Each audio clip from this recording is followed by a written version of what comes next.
All right.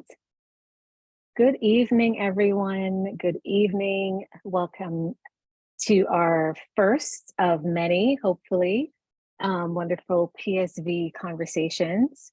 My name is Yatende Daniels Rubenstein. I am the Parent Ambassador Co-Chair for Private School Ambassadors and Parent Ambassadors, and I'm an active member and beneficiary for all the wonderful things Lisa and PSV has done for our community.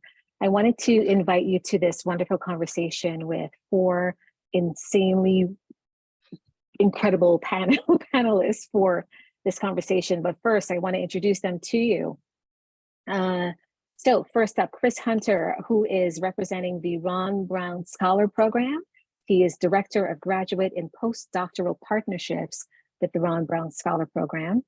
Next is Mr. Tim Fields, Senior Associate Dean at Emory University and co-author of our featured book this evening, The Black Family Guide to College Admission. His co-author, Shereem Herndon-Brown, founder and chief education officer at Strategic Admissions, also again, the co-author of The Black Family Guide to College Admissions. And finally, Sonali Bridges, founder and president of Bridges Educational Consulting, and also founder of Sheroe's Rise. We welcome you to the conversation this evening, and our goal for this evening is to ensure that our attendees leave feeling empowered, with tangible resources to continue the education and feeling empowered to do work in schools to better support our children. But to kick us off, panelists, can you please answer the question, if your college admission journey were to be made into a movie, what would the title of the movie be and why? Can I start with you, Sonali? I thought we were going to start with Tim, so I was ready for his big debut title. But mine is Nevertheless, She Persisted, because when I was in high school, my college counselor told me I was not good enough to go to college because I didn't do well on my standardized testing. And according to standardized testing, I couldn't read, write, or speak English. I believe that I can very well. So nevertheless, I persisted. My parents told me I could only go to college within a 12-mile radius because in my culture, if you left home, you could only do so to get married. So I brought shame on my family to leave to go away to college. So nevertheless, I persisted. And here I am, full graduate, master's degree, all of it, helping kids go to college. And my best part is as an admissions officer, I used to be able to go back to my high school and tell every kid there, you can go to college no matter what your college counselor says, while he was standing there. So that was my justice. So that was fun. Bravo. Wow. Thank you. Tim, you're up. I know what I want. And it's that because I only applied to one school. Both my parents were educators. My mother actually worked in admission. She was the first African-American dean of admission at the University of Massachusetts Amherst. And so the idea of me only applying to one college was something that did not sit well with either one of them. But once I set foot on Morehouse, I knew that's where I wanted to be. I applied, I got in. My mother was like, if this don't work out, it's not gonna be good for you. But it did work out, best decision I ever made. And so I know what I want, and it has paid off for the past 25 years this year, celebrating my 25th, anniversary or graduation. So excited about reunion coming up. Wonderful. Thank you so much. Chris, can we ask you to hop in? Yeah, so my story is actually a little bit like Tim's, but my movie has already been made. It's The Fast and the Furious, and for just about the same reason. I think I filled out 2 applications, and again, this is not an approach that I would necessarily recommend to any current students or parents. It was a very different time back in the 1990s. We had to do everything on paper and by hand. But it's not the only thing that has changed. But yeah, both of them, one was early, the other was the UCs, and I got them all out of the way in advance. And so it was a heck of a fall, but then a relatively relaxing spring. Yes, yes. And finally, Shereem. I'm going to go a different direction. I too was an early decision candidate, got accepted and never applied anywhere else. So I'm actually going to call it buyer's remorse. And I say that because it's important that I know I felt bad in March of my senior year of high school when all my friends were getting into school and I was stuck. Yes, I was happy, but I didn't explore enough options. I had followed, dare I say, 2 friends of mine who were class ahead of me in high school to Wesleyan. I had a good time, but I never fully explored the gambit of options that I might have had. So although I have great relationships from Wesleyan, I can tell you 4 or 5 schools that I wish I would have went to, UVA being one of them, Emory being another. So I'm going to call my movie Buyer's Remorse. Wow. Parents, caregivers, I hope you're hearing that. So even the experts will have some buyer's remorse. Thank you so much for that. Now, before the evening, our panel or audience members were able to submit some questions. So we're going to go to those and answer as many as we possibly can. So first things first, timing. How early do you suggest starting with the college planning process? And where do you start? So can I ask Chris to kick that off for us? Sure. In some ways, I think it's never too early to start thinking about the college process. And, generally when I'm talking to younger students, what that means for me is, exploring your interests, right? Finding your passions, learning about yourself, learning about your strengths, learning about your weaknesses. And then maybe a little bit further down the line, say in high school, early in high school, starting to think about the kinds of institutions that might be a good fit for you, right? And I would say that, if you're talking about freshmen and sophomores, this isn't yet at the level of specific campuses, let alone maybe thinking about, what is my major going to be? How is it going to get me into graduate school, and how will that launch my career? Like, all of that seems a little premature. But I think that first step is really kind of self-evaluation and doing that in the context of thinking about college. I think is something that can start relatively young, but certainly by the time the student is in high school, taking that inventory, I think is a really good first step.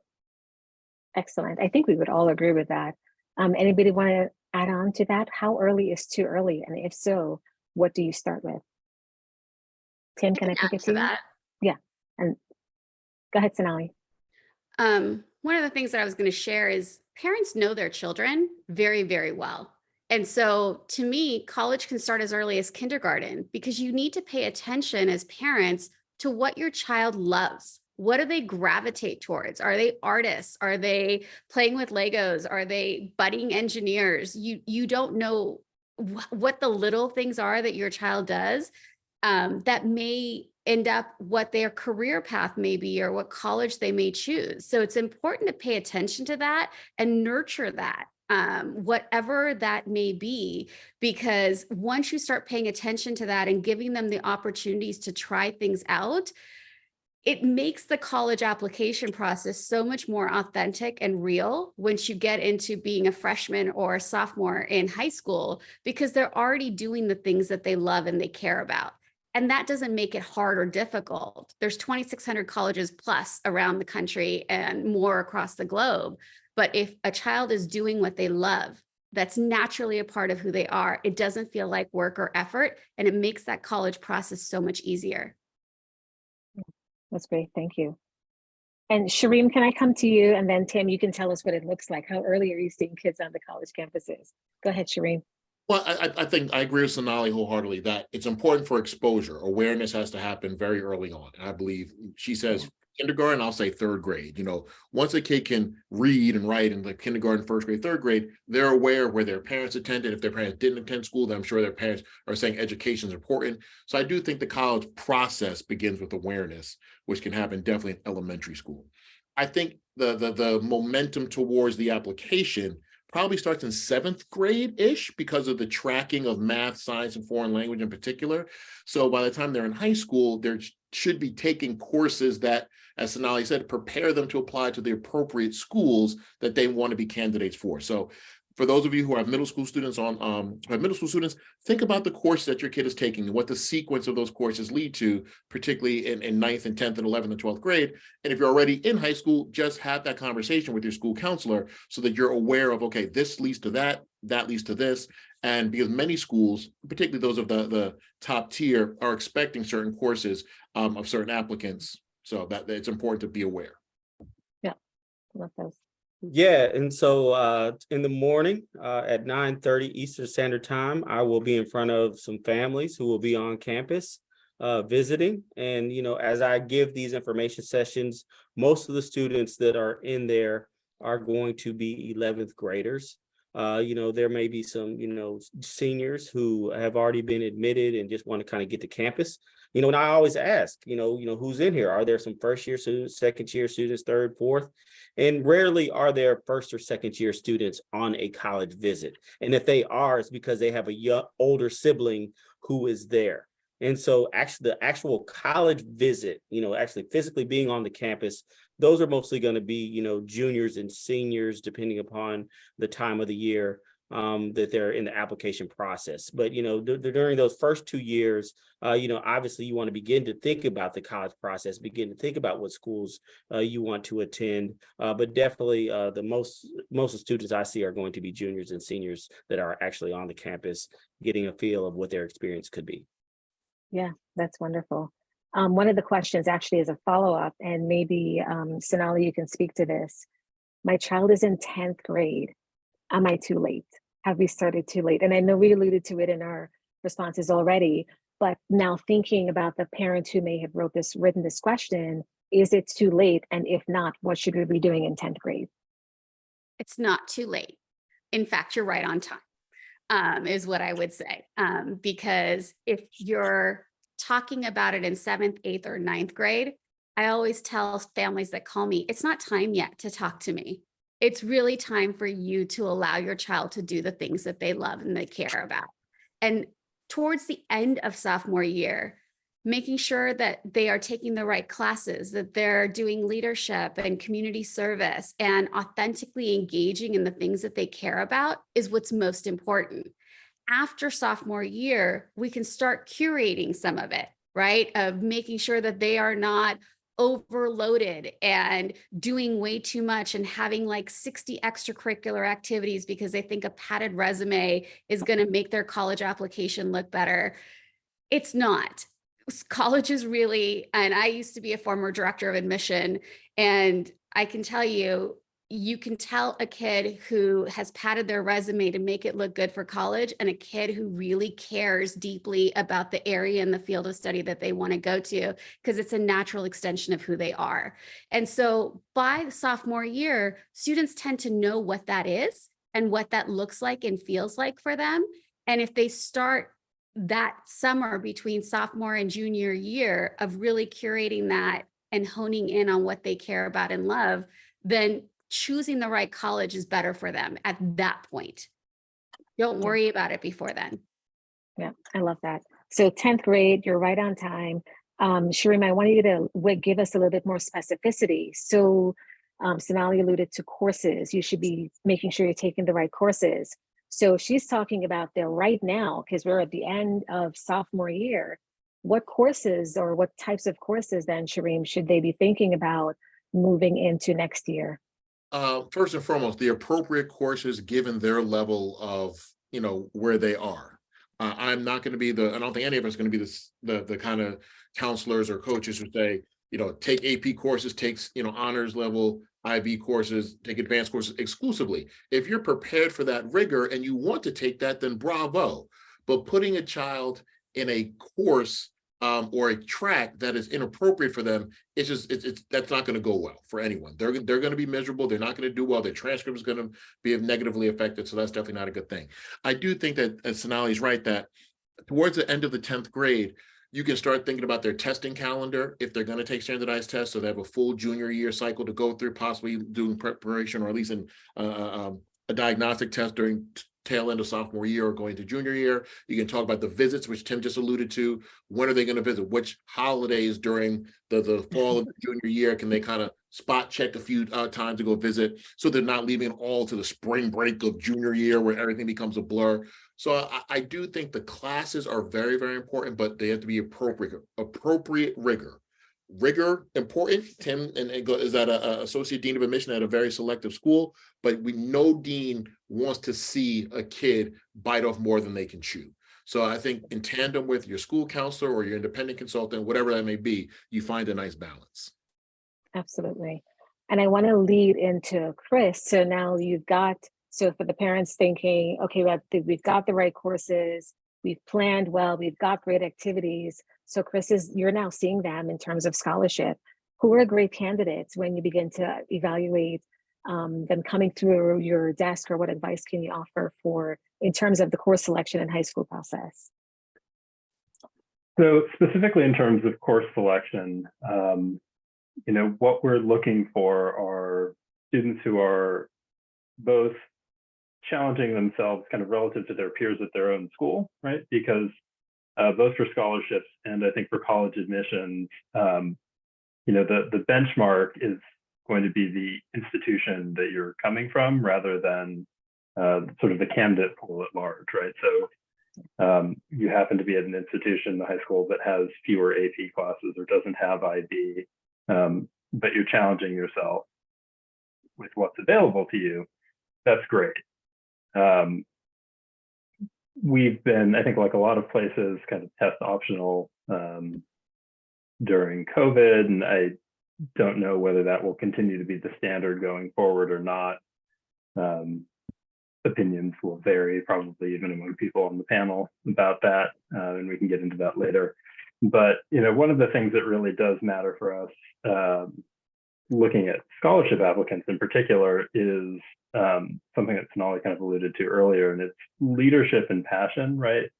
We're not all that interested in folks who have spent 1 hour on 75 different things over the course of their high school career, right? The much more compelling candidate is somebody who has a demonstrated passion for a relatively narrow range of activities, but has really poured themselves into them. It doesn't mean you have to do one thing, right? You can have a number of them. They can even be in different fields. I was really interested in physics and in English, and didn't know before I got to college which of those things I was going to do. Which, is potentially a liability, right? And I think there are certainly admissions counselors who would say, yeah, you got to pick and focus. And, that's not terrible advice if you're able to make that decision. But leadership, focus, passion, I think are really important to us, much more than breadth. Yeah, I really like that. And it kind of leads me nicely into the next section of questions, per se, is activities. How does one, because, we heard the word passion. These kids are 13, 14, 15. What are we talking about? As older, more experienced, seasoned folks, we know what passion is, but how does that translate for a younger person? And when they're hearing us say, try new things, explore your passions, Chris just talked about what that looks like, the depth and breadth versus just the sheer number of activities. There was a question from parents, and I think it's one we probably hear a lot. What actually looks good? What sort of activities? What should I be doing that looks good? Can we talk about that a little bit? So Tim, you're evaluating what looks good, what doesn't look good. Give us the facts. So we're amongst family. So, I Yes. believe in keeping it all the way real, all the way 100. Please do. What looks good is what students enjoy to do, what they have time available to them. One of the things, the misconceptions in this whole process is that we want well-rounded students. That yes, it's good if a student has done a lot of good different things and has different leadership, but it's absolutely just as good if a student is passionate about one thing. We in the mission field call that pointing. I'm in the process of reviewing applications. There are several pointy students. I enjoy math. I enjoy science. I enjoy one particular area. That's what I'm going to invest all my energy in, and that's fine. And so they're engaged in different things in and out of school in that. But also, we just want to acknowledge that there are some students who have to help at home with younger siblings. There are some students that have to have jobs. There are some students that have to help as far as translating and paying bills and doing other things. And so the most important thing, as you're thinking about extracurricular activities, that is the most difficult things for students and sometimes families to say is they're trying to say, how am I so different? And they're trying to, come up with these things as opposed to, you know what, I just enjoy to do these things. Like, a couple years ago, there was a student that talked about they enjoyed juggling. And that was the only application in the entire cycle of the over 1,500 applications I read where somebody talked about juggling. And it stood out and it was different. And so I just really want to implore is like, you don't have to say, oh, I need to be president of these clubs or organizations. I need to be the leader of all these things, but rather lean into what you enjoy to do, because we truly want students to enjoy their high school experience as opposed to just padding their resume and saying, oh, this is what I want to do. Because one of the things that I will tell you, if you're thinking about the most selective schools in the country, let's say, have an admit rate of 25% or less, these schools, more than likely, you're not going to be the best at anything in the applicant pool.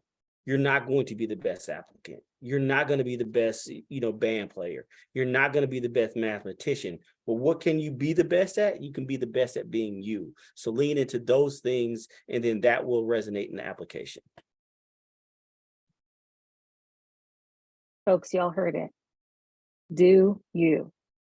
Whatever the you is, whoever you are, encourage that 13, 14, that young person, encourage them, nurture them. Tim is in the weeds right now in reading some of the best candidates in the world. And he just said to you, do you. I think we're done with that part. And it's, in reality, I agree. And the applications have, thinking about the common application and all of the actual college applications do provide room really practically for students to say who they are. They provide room for students to talk about their home responsibilities. So we are saying this, but literally the field has now evolved where a student can say, here are the things that are important to me. Here are the things that are important to my family. They absolutely, and you will be valued and you will be remembered for saying your truth 100%. Okay. So can I just add one thing to that? I think it's important. Yes. And Sonali just dropped in the chat, show up whole. It's really your activities and your essays, and we'll talk much more about that later. It's amplifying your authenticity. That's it is. Yeah. That's what you need to do. To think about who you are, what's important. And I know that sounds very kumbaya. I get it. But at the same time, with so many different colleges and universities out there, you don't have to apply to all the usual suspects. There's going to be the right place for you, given who you are. And all you have to do is amplify who you are. And somebody will be impressed, and they'll know that you'll make a contribution to their school community. Yeah, I love that. And I want to acknowledge too, there were a number of questions from parents along with that same theme. And a parent asked specifically, if my child, and I want to acknowledge that, if my child knows what they want to do with great specificity, their specific sport, and are highly focused, should we encourage that? I think we've answered that. So yes, parents, you can encourage that. And trust your own parenting. When in doubt, ask one of us. We'll get our contact information out there. You can always ask. Thank you so much for those responses. Let's talk a little bit more in the weeds about the process. There's a lot of conversation about standardized testing. We alluded to that. Can we get in? I know there are differing opinions, but there are also facts about where the process is right now. So can we talk about it? The question is, take them or not? Why not? Is there still bias? Let me start with, actually, let's go back to you, Tim. Then we're going to go around the room to Shereem, then Chris and Sonali. I mean, I'll just be very quick and say that, testing still matters. There are schools that require testing for scholarships. There are states that require, testing to apply. California not being one of them, but I live in Georgia. If you want to apply to University of Georgia, you have to have a test. If you want to apply to Georgia Tech, you have to have a test. If you want to apply to MIT, you need to have a test. I like to say, and, I will stand on this, the testing is higher education admission oil. that a lot of you may have Teslas, may have hybrids, may have electric cars, but the majority of cars run on gas and oil. And so the majority of schools, like testing in some form or fashion. And so we don't want students to, veer away from testing, but there are a lot of schools that are test optional. And I'll leave that to my colleagues to dive into a little bit more of that and what opportunities present itself. Fantastic. Thank you, Shereem. What Tim said. I'll ride with him. He's my co-author, and I believe everything he said. No need for me to take up somebody else's time. Sonali? I thought it was going to be Chris first, but I'll go. I really believe in a child showing up whole through the admissions process, through every aspect of school, even in their activities. I need them to show up whole to college as their full self. I don't believe in overpacking a student's schedule and having them get stress or anxiety over it. If your child is, and your children, if your child is somebody who is suffering from test anxiety, don't put that on them.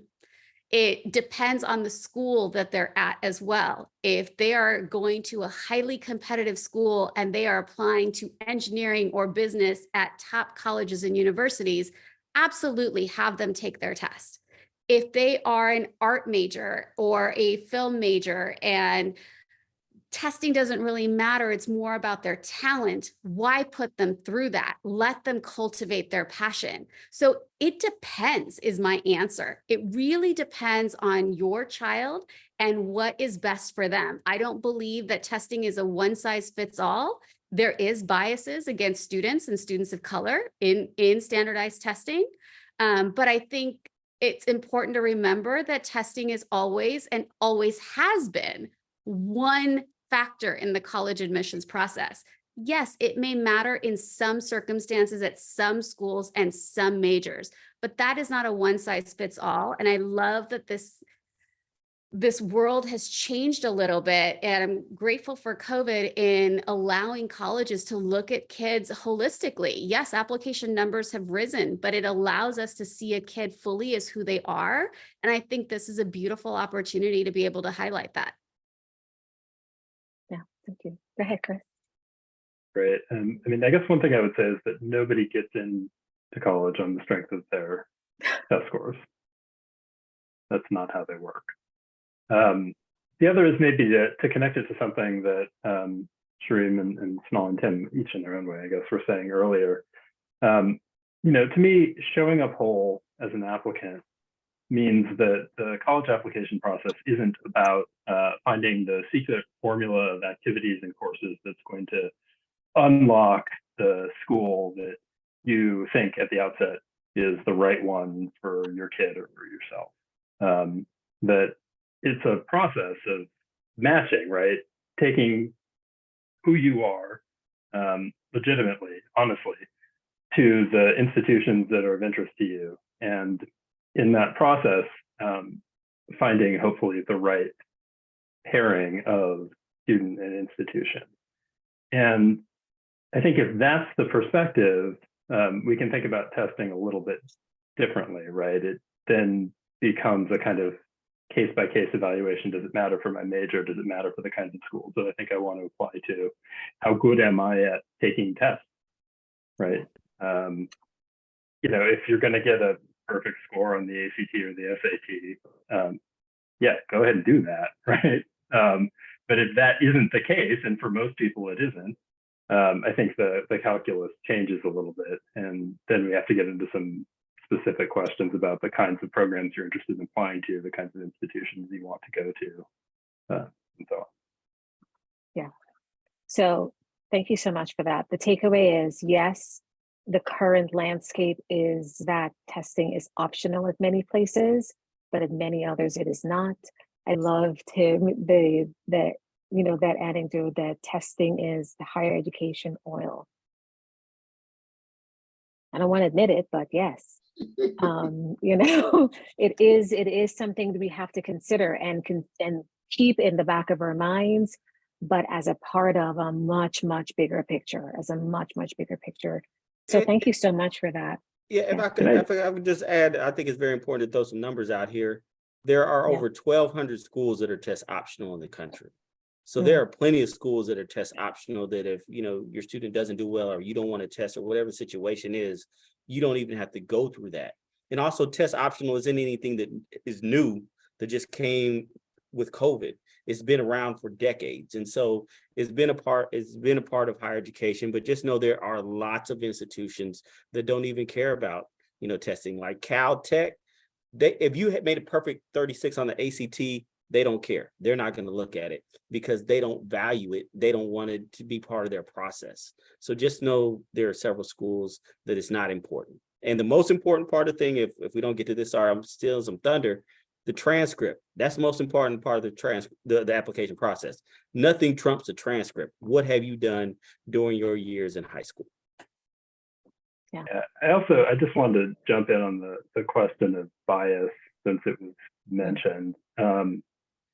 That exists absolutely in the aggregate, right? That Black folks, people of color, socioeconomically disadvantaged students tend on the whole to do relatively worse than students who are better off and or whiter. In fact, I think the correlation is strongest with race, but it's also pretty close with income.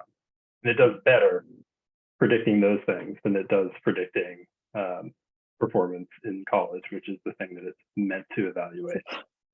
So take that as you will. However, you know, it's not like they're the people who are marking the exams generally are looking at names and differentially grading them. And for lots of people, including lots of Black folks, doing very well on these tests has been kind of a rung on the ladder out of poverty and out of disadvantage. So, you know, when I said earlier that it's a kind of complicated question, it's because I can see both sides of that coin, right? It's something that in the aggregate has tended to perpetuate hierarchies that exist already in our society, but on the level of the individual has offered opportunities for people to advance themselves through extraordinary achievement and merit. Yeah. Well Yeah. said. That's really good. Thank you. So speaking of that, we're, you know, tying them all in, using the idea of scholarships, because as you were speaking, Chris, I was thinking about the achievement scholarship, and there's so many other scholarships that came about because of a test score. So yes, but there were quite a few questions thinking about scholarships. How are we finding scholarships? Where is the best place to look for scholarships? Can we talk a little bit about that? Can I ask maybe Shereem to jump in to tell us, are there any scholarship sites? But there's one question that I want to make sure we kind of highlight: paying a consultant to help you find scholarships. So Shereem, take us away. That part I can help you with. No, I've actually turned down clients who wanted to pay me to work with me, but if they needed significant financial aid, I'd say, I'd rather you use that money for your own kids' education than pay me, because again, money matters. So let's be very clear about that.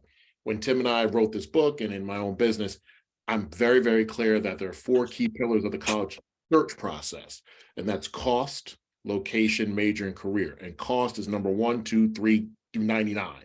Money matters. Okay, so that's my little soapbox right there. I do think the word scholarship is tricky. I think we get, you know, bombarded with information post admissions day about how many scholarships were left unused and how there's billions of dollars in scholarships for kids. There are a lot of scholarships that are $1,500, $2,500, $500 that, yes, that may go unclaimed, but it's important that your kid use scholarship apps, use scholarship websites, use the filters, and maybe allocate time and energy and resources to find those things. But I'm not a big fan of paying someone to find scholarships for you. But again, that's really up to you. There is a great book, I wish I had it handy, The Ultimate Scholarship Guide. It's a big, thick Barron's book. They have a website too, but I think it's really, really good because it goes state by state and different scholarships. But, you know, and I Chris, I'll pass off to you because you are the, in the Ron Brown space. I want families to understand the difference between scholarships that are merit externally and how colleges allocate scholarships internally, which is grant money scholarships that they give to you that you don't have to repay, which is loans, which I'm sure we're all familiar with. So I'm not trying to dodge the question, but I think Sonali said it best. It all depends. And scholarships is a very tricky word that I don't want anyone to get overly consumed with. Thank you. Yeah, Chris. Yeah, so I think that's a next. really good point about the distinction between external scholarships and financial aid that's coming from your institution. And within financial aid, there's grants, there's loans, there's work study, there are lots of different aspects to that as well.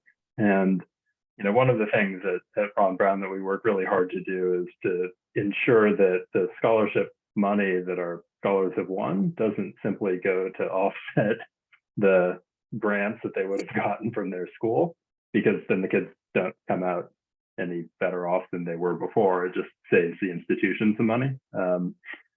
There are, a handful of very high dollar, big name, relatively well publicized national scholarships. And if you have a student who's competitive at that level, they're relatively easy to find. And they certainly, if they have the time to do it and you have the need such that it seems like a good investment of time, it's worth applying for them. There it is. Yeah. This is 2020, but there's a 2023. The other thing, I guess, I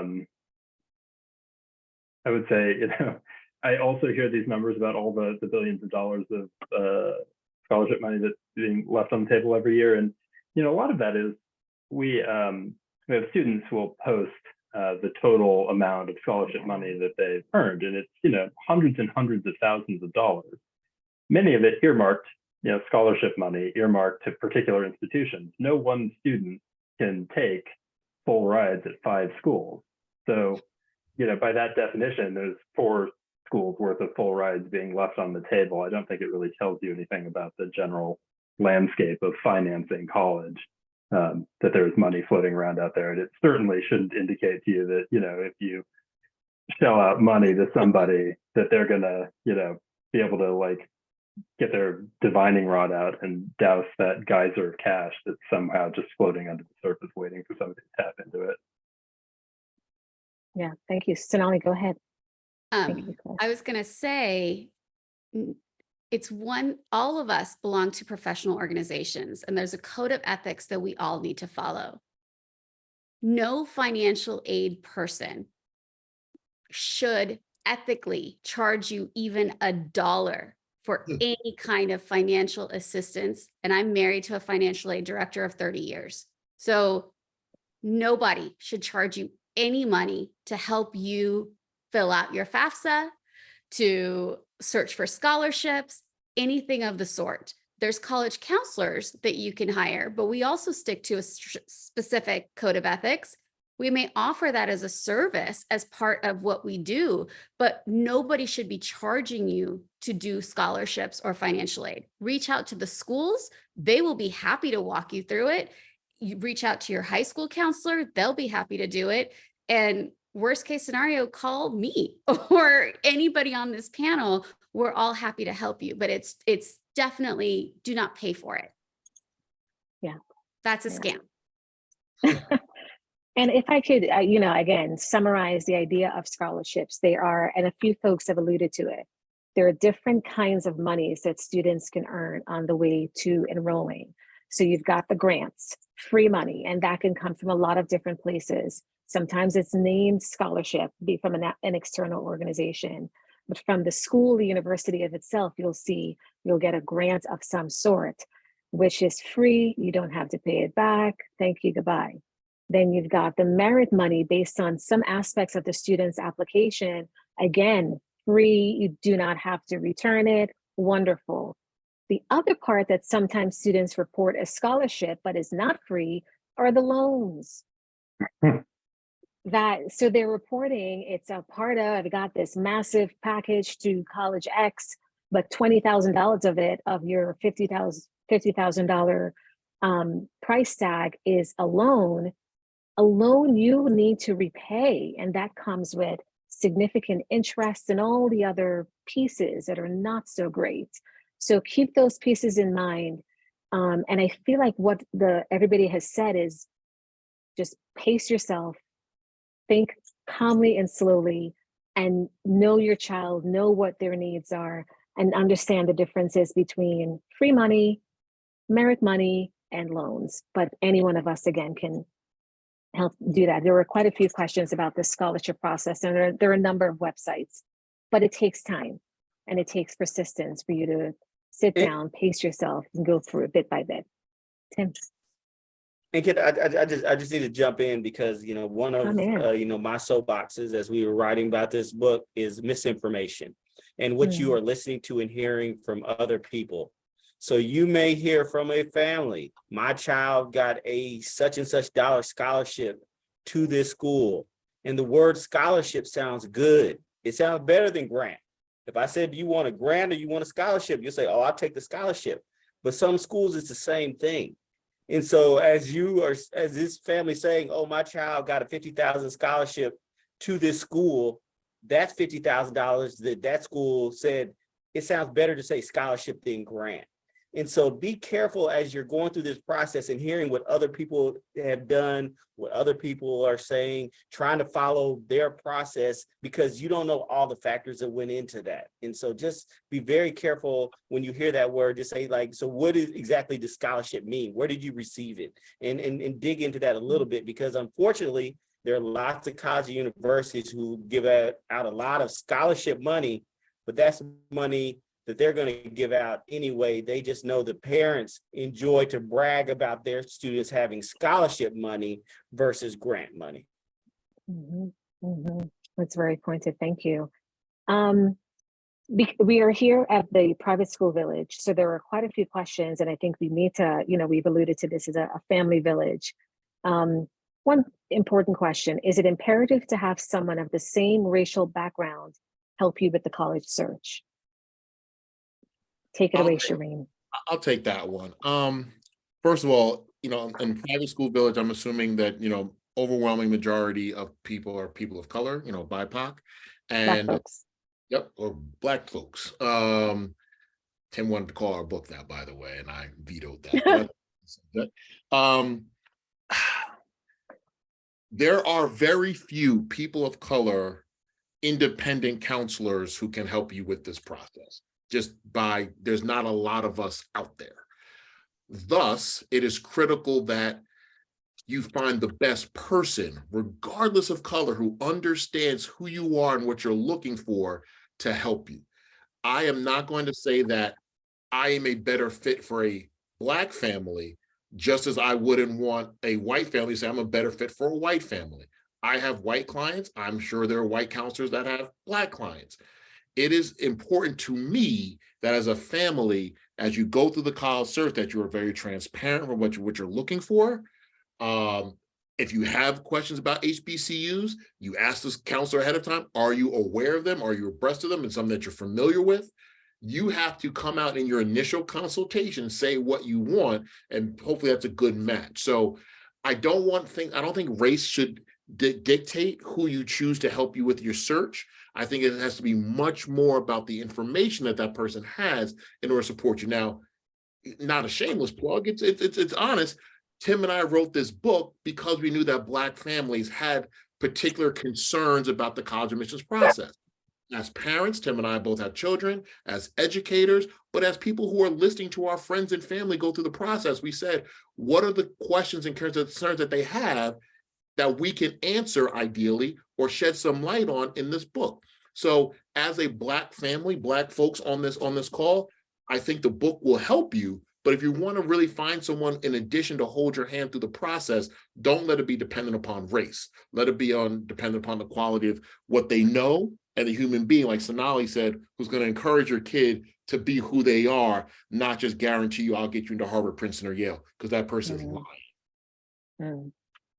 Yes, Sonali, yes. I want to hear Sonali's response to that, actually, because I'll tell her off camera how I'm jealous that she worked with a client, a celebrity client that I was like, oh my goodness, you worked with her. I'll tell you that off camera. Go ahead. Okay. Well, to me, it's been really important, whomever you work with, whether it be your high school counselor or an independent counselor or both of them combined together. First of all, I am nobody's dirty little secret. I don't work in a silo. In what I do in an independent practice, I communicate and work collaboratively with the high school side. It's really important to me because there are various different things that we both can do on both different aspects to support your child. So transparency is really important, but when whoever you are working with needs to have a really good idea of your family, your personal, your child, and your cultural background. Anybody who can understand that without any biases whatsoever and helps put your child in a comfortable level of, in a level of understanding and depth of who they are and not pigeonhole them is a great person to work with. We all have knowledge and we all rely on each other. If there's something that I don't know the answer to, you better believe I'm going to call you Tunde and say, hey, I'm struggling with this kid. What do you think I should tell them? Or communicating with their school and maybe advocating for them, because sometimes I may know a story that a student hasn't shared with the counselor, their high school counselor, but I'm not writing their letter of recommendation. The high school counselor is. So it's really important that you ask the questions of how somebody works and in what perspective, but it's really important that they have a really good understanding of your family and your culture and what you as a family is looking for. Yeah. That's good. Thank you. I just got the nudge that we've got 10 minutes we've got a couple more questions we need to get through. This is why we're going to have a part two. We're calling it, Lisa, part two. There was the question around HBCUs, and somebody actually asked a pretty pointed question that I didn't expect to see. What are the advantages of attending an HBCU over a PWI or vice versa, and also addressing money? So Tim, I'm gonna throw that to you. Yeah, just very quickly, and obviously there's a lot of expertise on this panel, but having gone to Morehouse College and having had that experience, what I would say is there are a couple things. One, rarely in our lives as Black people are we able to be surrounded by other people who are in the same place at the same time, who have the same goal. So to be in the ages of 18 to 22, everybody's there for education. Everybody's finding themselves. Everybody is, just experiencing themselves. And to be in that majority and the confidence it gives.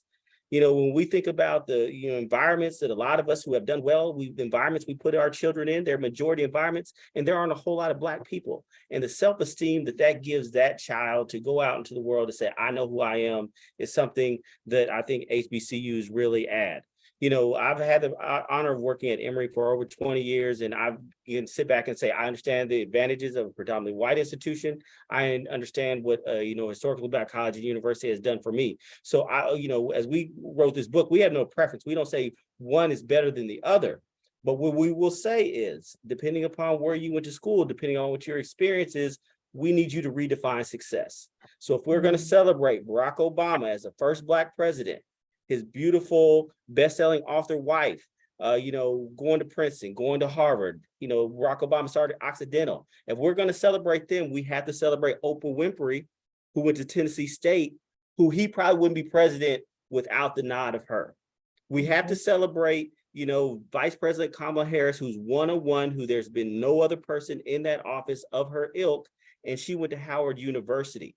And then I would be remiss if I had to say, we have to say there's only one federal holiday named after a Black person, and that's Dr. Martin Luther King Jr., who went to Morehouse College. So as we start thinking about, oh, this school is going to provide the best for my child, oh, this school is going to present my child with the real world experiences, let's look at the success story.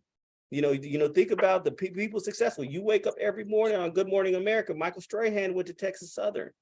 Will Packer last year was the first Black person to, produce the Oscars. He went to Florida A&M. And so we just need to really think that, there's no one path of success, but we cannot say that one is better than the other. And our final thing I'll say is I'll deal with the elephant in the room. Yes, many HBCUs do not have the same resources as HBCU, as predominantly white institutions. Yes, the physical plants may not be the same as some of the schools that your children are going to right now. You are absolutely correct. But you also have to think about what is the space that they're putting in? Like, what does it say to put your child in predominantly Black space? What confidence will it give them?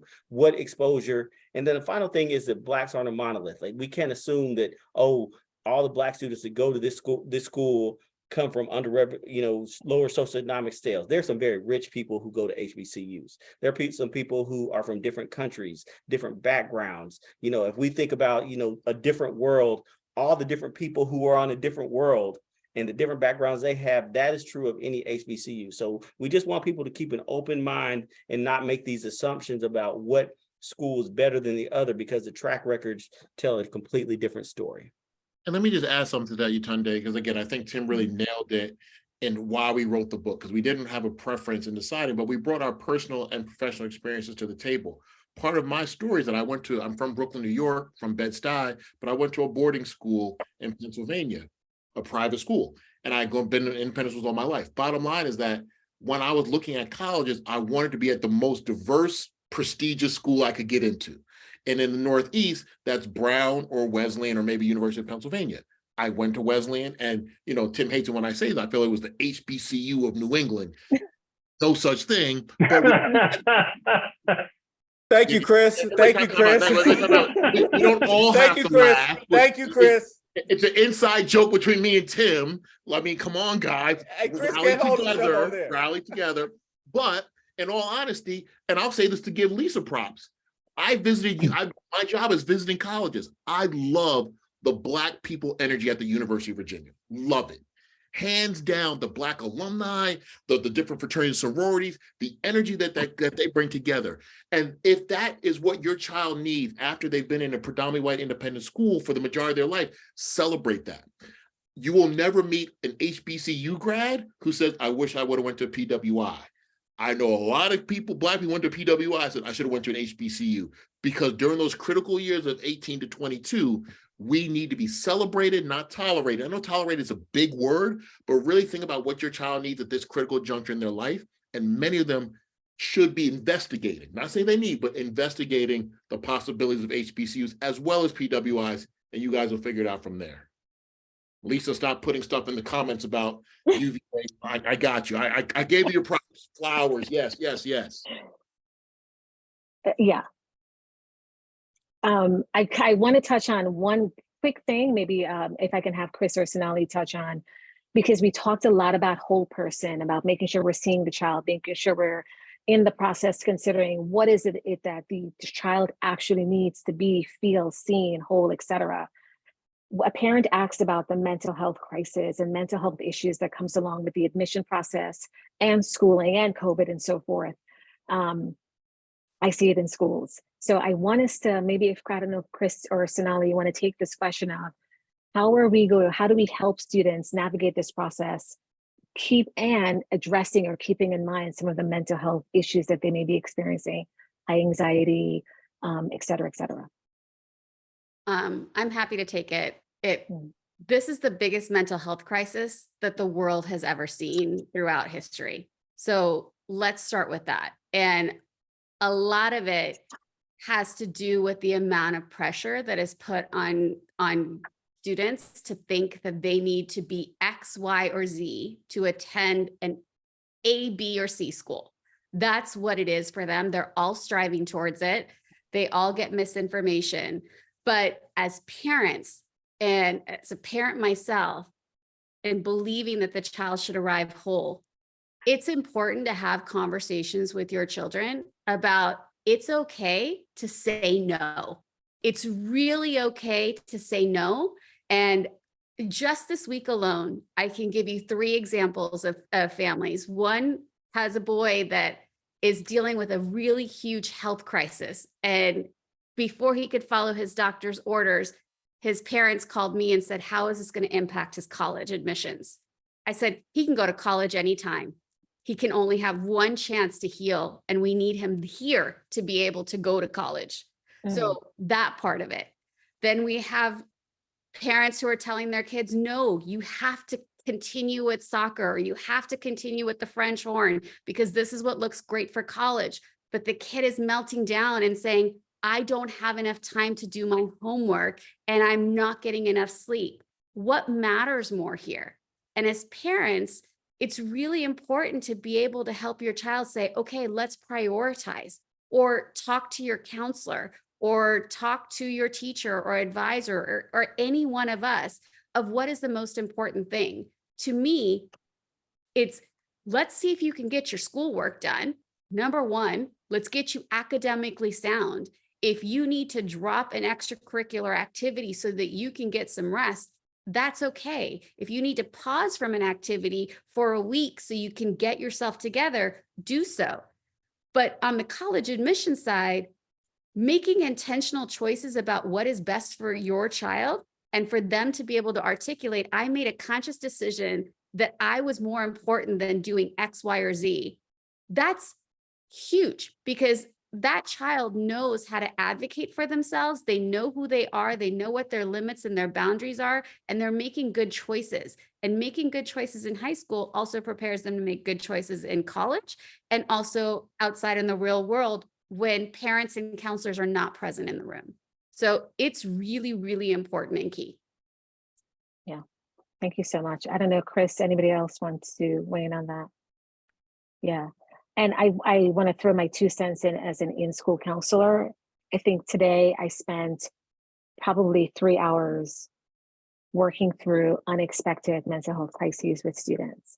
So this is not something that is, oh, we see it on NBC News and it's, you know, it's a passing fad. Students are really figuring out in very difficult ways how to navigate this. So the more we can wrap our arms around them, hopefully using some of the tips you heard tonight on how to be whole, yes, we love you just for who you are, et cetera, that would be wonderful. And the village is always here.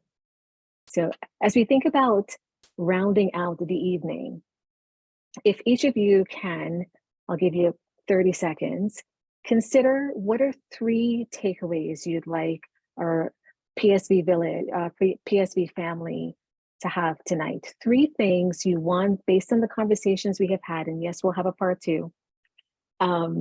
What do you want us to take away this evening?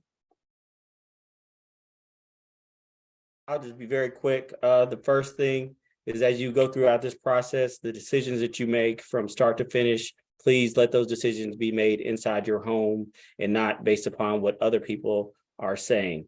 You know, number 2, you know, I would say is prepare for the test, take the test. And if you don't do well, you seek out options that are test optional that will work for your child. And the last thing, very, very important, is parents. We talk about a lot what the students need to do, but if you do intend to applying for financial aid, you need to do that in a timely manner.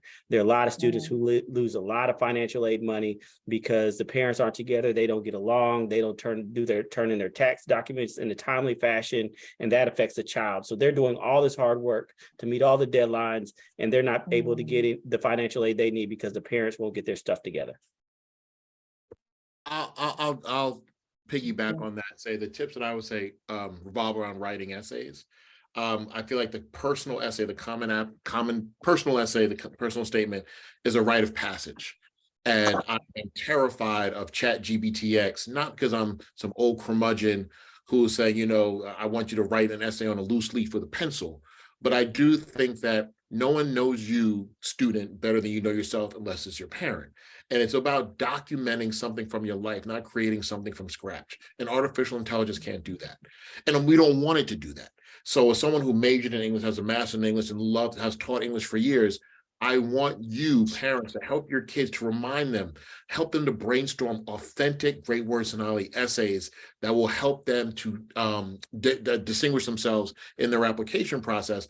And utilize the resource. You go to private schools, whether it's school counselors or English teachers, whoever it may be, please encourage your kids to start their essays early if they're seniors or rising seniors in class of 2024, but let it be a process in which they enjoy as much as possible. Because there's personal essays, because there's supplements, it should be something that is that they persevere through and that they're proud of in the end, not something that they just pump out to be that they're done with. That's my own personal heart, and I hope that that resonates with you, particularly as private school families who've paid a lot of money and paid a lot of time for your kid to be a quality writer in some capacity. My 3 tips, the first one would be that your child is an individual, and to compare them or listen to other parents talk will only add to your anxiety and your lack of focus on your child. Talk to a college counselor, talk to the college, talk to anyone other than your friends and your girlfriends and the people at your school, because it's like Googling your symptoms on and going on WebMD. You have experts in the field who want to support you and help you, and your child is very specific with specific needs, and they don't need to follow a cookie cutter process.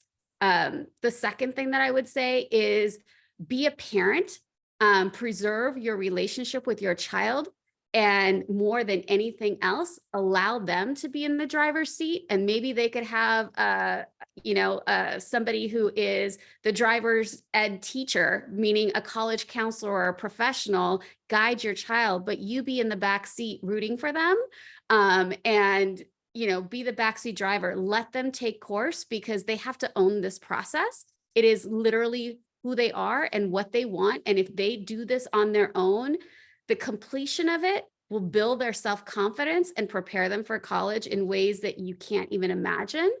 And then the third thing and final thing that I would say is just breathe. Literally breathe. It will be okay. Your child will end up exactly where they're supposed to be, and you need to trust that process completely. Yeah, I think, building off of that, I would just emphasize something that all of us have alluded to as the first point, which is that, this is not a brass ring. It is not, a badge of success for you or your parenting, right? This is really about finding the right fit for your particular kid. And that's going to look very different depending on the child. The second thing, I suppose, would be to encourage your children, especially for those of you with younger children, but even if your kids are relatively far on in this process, to consciously, if still authentically, build relationships with teachers and counselors at the schools that you are all sending your kids to. I think, a huge important part, it's the reason the essay matters as much as it does, of these applications, is conveying a sense of who your kid is, right? It's one thing to be authentic, it's another thing to be able to transmit that through these relatively standardized applications. And the deeper and of longer standing the relationships your kids have with their letter writers are, the better those letters are going to be, the better they're going to reflect the full person that we're trying to get across. Right. We didn't talk a lot about essay prep. This is reminding us. So in kind of a previous role at Herndon-Brown, I spent a fair bit of time reading essays for students. And it's a very long topic. I think striking the right balance between ensuring that it is, in fact, the kid themselves. Yeah, that's a whole other hour. I think you're right, Sonali. The applicant has to write the essay, right? This is the first thing. Do not step in and write it for them. Do not hire somebody else to write it for them. It has to come from the student. Not just because ethically everything else is, incredibly suspect, but also because it's going to be more effective that way. So there's a kind of a moral reason and a practical reason behind that.